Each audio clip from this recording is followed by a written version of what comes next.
Shalom Israel. I'd like to give all praises, honor, and glory to YAHAWAH, BAHASHAM, YAHAWASHI, double honors to the apostles and elders of Great Millstone, and Shalom to Lek out there doing this work of faith and labor of love and true sincerity. Brothers was sitting around, and brother brought up the show on Netflix, called The 13th. So brothers pretty much wanted to go through this, Lord willing, probably chop it up into segments, because it's pretty long. We're just going to go in the spirit with this, and the title of this lesson is going to be Collusion of Power, based upon the things in which Esau is doing. So for brothers to get that understanding, we can bring out the definition now. Collusion. Collusion is an agreement between two or more parties, sometimes illegal and therefore secretive. Exactly. That secretive agreement or so-called illegal agreement, which is in accordance with the scriptures, okay? The agreement that the head nation of our enemies, these Edomites and all the other nations. And what is that secret agreement? That secret counsel going into Psalms the 83rd chapter. Come on. Bring it out right quick. This is Psalms chapter 83. I'm going to start at verse 1. Keep not thou silence, O YAHAWAH. Hold not thy peace, and be not still, O power. For lo, thine enemies make a tumult, and they that hate thee have lifted up the head. They have taken crafty counsel against thy people, and consulted against thy hidden ones. Right, that crafty counsel. What, going into what? That secret agreement and a conclusion. Read that one more time out. Collusion is an agreement between two or more parties, sometimes illegal and therefore secretive. Right, secretive. So go back to that. It says, for lo, thine enemies make a tumult, and they that hate thee have lifted up the head. They have taken crafty counsel against thy people, and consulted against thy hidden ones. They have said, come and let us cut them off from being a nation, that the name of Israel may be no more in remembrance. For they have consulted together with one consent. With one consent. That's that collusion. What?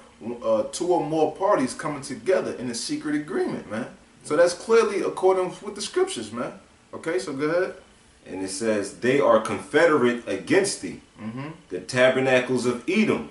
Esau, go ahead. The so-called white man. And the Ishmaelites. The Arabs, okay. Of Moab and the Hagarenes. Okay. Gebal and Ammon and Amalek. The Chinese, the so-called Chinese, so-called Japanese, Amalek, them devils, the so-called Jews, okay, which mainly run the society, okay. The Philistines, which is our Egyptians, go ahead. The inhabitants of Tyre, and what, Hamites. Ashur also is joined with them. They have holpen the children of Lot, Salah. Right, so that shows you all those different nations are in confederate against what? The Lord's chosen people, which are you so-called blacks, Hispanics, and Native Americans, man. That collusion of power, that secret agreement of power in which they've made amongst themselves, what, to oppress our people and to keep us down in the state in which we're in now and to this day. So you can continue on with that definition. It says, to limit open competition by deceiving, misleading, or defrauding others of their legal rights. Right. To limit open competition, man. Okay? Because they see us as competition. Because we are the rightful rulers of the face of this earth, man. So they know that spirit, man. And it's within their spirit to go against our spirit because they know we are competitors, man. We are rivals. Since the birth of Jacob and Esau, we are rivals, man. This was destined, preordained by the Most High to be this way, man. So they're trying to limit all open competition, which is the Israelites. They don't really consider the other nations competition as they consider the Israelites because they know the righteous power that's backing us, man. If I can add right quick, I'm saying, like you made mention earlier, Black Wall Street. Here it is. You seen the progression, and the success that they had once they came together. And what did the so-called white man do? Biblical name Esau.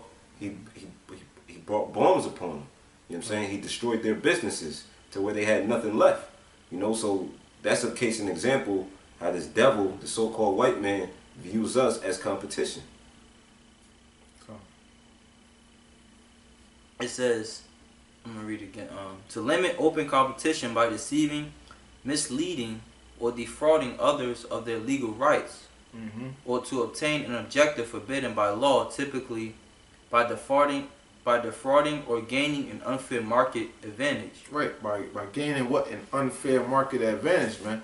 Everything within society is for the benefit of these devils, and it's not for us as the Israelites, man. You know, by them having the loopholes and different things through their laws and so on and so forth. And that's ultimately what this 13th Amendment, in which we're going to get into, is dealing with and is talking about, man. When you look at everything within the society, what advantages do us so-called blacks, Hispanics, and Native Americans have? None, man. But who has the upper hand? These devils and these other nations, you know, that come onto this country, man. You know, like I was just on a job earlier, and this is one guy, he always hounded me for his check, okay? And he's an immigrant, you know, a Polish or something like that, just came into this country, and all he do is sit on his ass and look for his check every damn week, man. Which goes to show you, if our people was to come over here, we not getting no advantages like them. We not setting up stores and setting up storefronts and having our own buildings, so on and so forth. But these other nations coming here and they're set up, okay? Because it's all within these devils' plan to keep us down. As long as the other nations is above us, they don't care. As long as the blacks, Hispanics, and Native Americans, they're not getting ahead, they're not getting above, man. You know?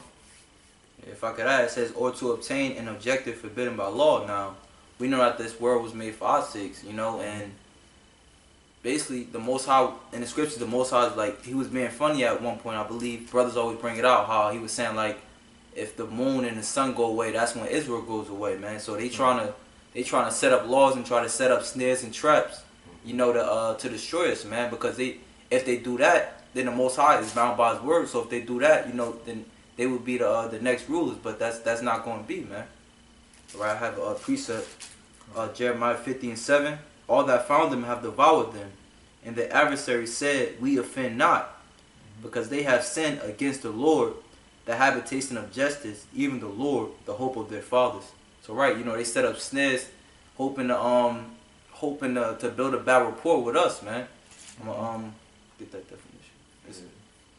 You know, while the brothers getting it, you know, when brothers, you know, put on the documentary, you know, the 13th Amendment, you know, you're gonna see the different snares that these devils came up with to further oppress the nation of Israel, the so-called Negroes, Latinos, and Native American Indians. You know. Because, you know, when you look at the certain scenarios that these devils, you know, put out there, it's ultimately going contrary to the law, statutes, and commandments of the Heavenly Father. You know, but what? Jake bit the bait, you know, so with him making that, bringing out that scripture, you know, these devils hold themselves not accountable because we bit the bait, you know. And going into what the brother was saying, it says typically by defrauding or gaining an unfair market advantage, man. That, hey. You know, that sums it all up. It says, let me see, it is an agreement among firms or individuals to divide a market, set prices, limit production, or limit opportunities. Right, to divide the market, man. You know, divide the market, you know, from the Edomites to the other nations to the Jakes, the Israelites, that's all at the bottom, man. Dividing the market. We can't get the top jobs within the society. We got to go through constant troubles. I've been constantly seeing different articles and people posting up things on, you know, the alternative media talking about how, you know, like it was in the airplane pretty much. You had one Jake woman that was supposed to have been a doctor. Somebody had chest pain or on the airplane. But then she kept getting questioned, was she really a physician? Asking what her credentials, asking all these questions while somebody was about there over to die. But then the Edomite came, and then they said, nah, it's okay, man. And let him come up and deal with it. You know what I'm saying? So we see how with these different things, we're always discriminated against, man. And how they limited different things for us to constantly stay down. So you can read that part one more time. It is an agreement among firms or individuals to divide a market, set prices, limit production, or limit opportunities. Right, limit production, limit things that's built up within our communities. If something goes down in the Edomite neighborhood, they'll easily build that back up or restore that afresh. But when things happen in the hood, or whatever the case may be, things get forever to taken care of. The streets is all messed up, buildings is torn down, things never get done. Unless they want to gentrify the neighborhood, man. Right. You know? But and they what's the last one said? What, limit opportunities. What opportunities do we really have here, man? You know, Jake work at mainly warehouse jobs, little ins and outs, y'all, but there's no real opportunities here as these devils have, man. You know, we at the bottom of everything within this society. This society is not for us, you know.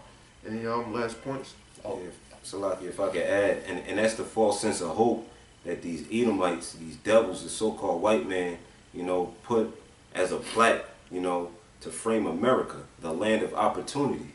This place is not an opportunity for the nation of Israel. A certain place which was designed to be a prison camp for the so-called Negroes, Latinos, and Native American Indians can't be a place of opportunity. Cool. You know what I'm saying? So what? That was just a wicked device that the so-called white man came up with to further oppress our people, because that's psychological warfare. If you can make a certain group of people to believe there's hope, because that's what Barack Obama came with when he came into office as a so-called black man. You know, it gave what? A false sense of hope and what? Change. You know what I'm saying? In which the nation of Israel wasn't going to see that hope, nor will we see that change. You know what I'm saying? Because what? We're going to see that when Yahawah sends his son YAHAWASHI to bring these devils down. But as far as with Barack Obama, with him being a heathen and him working as a puppet under the elites, we're not going to see that hope nor change, man. Yeah, you know, so, you know, with that, you know, this was just an introduction to us getting into this segment, the 13th Amendment. So without further ado, you know, we're going to get into these clips of edification and filter them through the scriptures.